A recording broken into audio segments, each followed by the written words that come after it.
অর্থনীতিকে শক্তিশালী অবস্থানে এগিয়ে নিয়ে যাওয়া, সেই ফলশ্রুতিতে এদেশে ইসলামী ব্যাংক প্রতিষ্ঠা লাভ করলো এবং মানুষ ইসলামী ব্যাংকে অ্যাকাউন্ট করা শুরু করলো। বাংলাদেশের অর্থ ব্যবস্থাকে শক্তিশালী করা হলো। কিন্তু দুঃখের বিষয়, একটি স্বৈরাচারী মহল এই ইসলামী ব্যাংকের উপর দৃষ্টি পড়ল। তারা ইসলামী ব্যাংককে লুট করার জন্য তারা বিভিন্ন পরিকল্পনা শুরু করলেন। তারা আমাদের সচিব আওয়াজ খানকে নিয়োগ দিলেন ইসলামী ব্যাংকের চেয়ারম্যান। তিনি অত্যন্ত ভালো মানুষ, তার সাথে আমার ব্যক্তিগত পরিচয় আছে। তিনি শর্ত, তাকে বলা হলো, হে আওয়াজ খান, তুমি ইসলামী ব্যাংকের শেয়ারগুলিকে, শেয়ারের যারা মালিক আছে তাদেরকে এদেশ থেকে তাড়িয়ে দাও এবং এসালামের হাতে সমর্থ করো।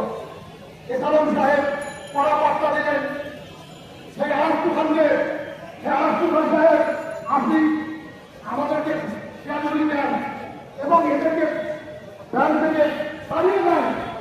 তারা এখানে কিন্তু আরশু খান থেকে সবারই ছাত্র।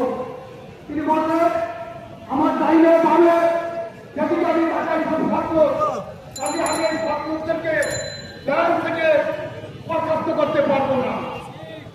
তিনি তাদের ভয়ে, তাদের সহপ্রায় তিনি ইসলামী ব্যাংক থেকে পদত্যাগ করলেন।